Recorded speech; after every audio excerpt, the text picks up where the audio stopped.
Brought to you by Refi. Refinance your defaulted private student loans today at yrefi.com/Ramsey.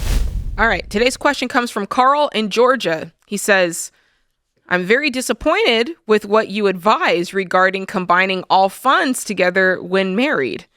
What about when you've been married less than 2 years and the couple gets married later in life?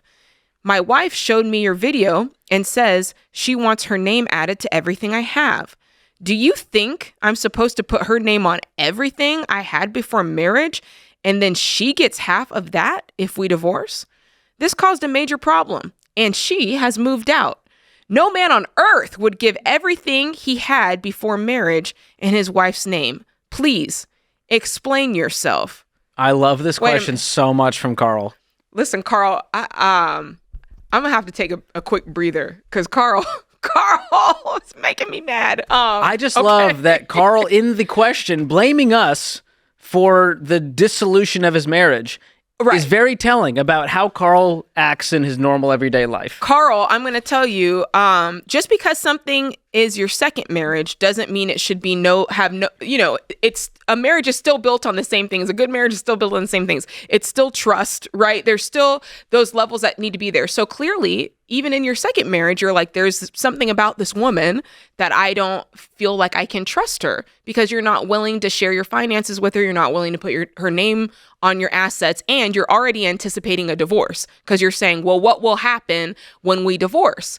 And I don't know about you, but I don't feel warm and cushy going into a relationship like that. Now, don't get me wrong. There are some things that we can plan for. Let's say he had millions and millions of dollars, second marriage, he's got children, and she's got, the person he's marrying has nothing. There are some caveats in there and some nuance that can be discussed, but it kind of just sounds like you guys are just kind of like two folks, like two regular folks like me or George.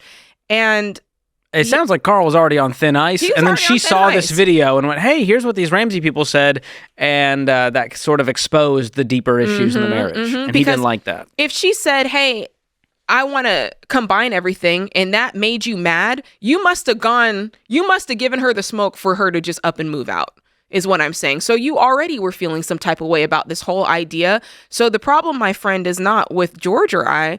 The problem was you signed up. The man in the mirror. The problem is the man in the mirror. I know that's right. Here's my thing. If I buy a house the day before I get married, and then I go, hey, Whitney, not putting your name on this house, but you better pay half the rent, half the mortgage. Also, you're not getting any equity in this house because I owned it before we were married. Oh, Lord. Oh, gosh. That's a recipe for a beatdown. I'll be lucky to sleep on the couch in my own house. I know, that's right. It's that's just terrible. that attitude crushes relationships. It crushes marriages. Yeah, there's zero trust there. And it's kind of like the opposite. Here we quote Zig Ziglar, if you aim at nothing, you hit it every time. It's almost the opposite. If you're aiming at something to dissolve or possibly divorce, it's like, then that's likely what's going to happen because you've put that out there, and it's almost like you've created a target of when we divorce, when we go our separate ways. And there's no way that you can avoid that. I mean, I don't know about you, George. When I was married, the advice I got was you never even need to say the word divorce. Like, you just need to don't even put it in there and just act like every problem is a problem that can be solved. And I mean, we know there's limits here, but do you see what I'm saying? Well, here's the funny thing. If you live your life and live your marriage with the gloves up in front of your face, eventually you're going to be in a boxing match. 100. Love that, George. That's how it works. But when you live your life hands wide open, hey, there's no ring here. We're all in this together. We're on the same team. Amazing things happen. You build wealth exponentially together. And that's what my wife and I have done. From day one, we had one joint checking account, one joint savings account. Her name's on everything. And this is harder to do later in life when you've lived independently and you go, wait, this is my money that I earned, and whatever she earns, she can do with that what she wants. What happens when she stays at home? Well, then I guess I'll give her an allowance. Okay, so you're going to treat your wife like a child and hope this marriage is successful. Good luck with that, bro. Good luck with that. That's what we've seen happen in reality.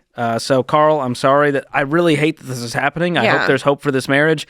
But do not blame us because the problems were exposed in your marriage. Yeah, he said no man on earth would give everything he had before marriage in a wife's name. Listen. I think you've created a category unto yourself. Carl. Why Refi refinances delinquent private student loans for struggling borrowers. Learn more at yrefy.com/Ramsey.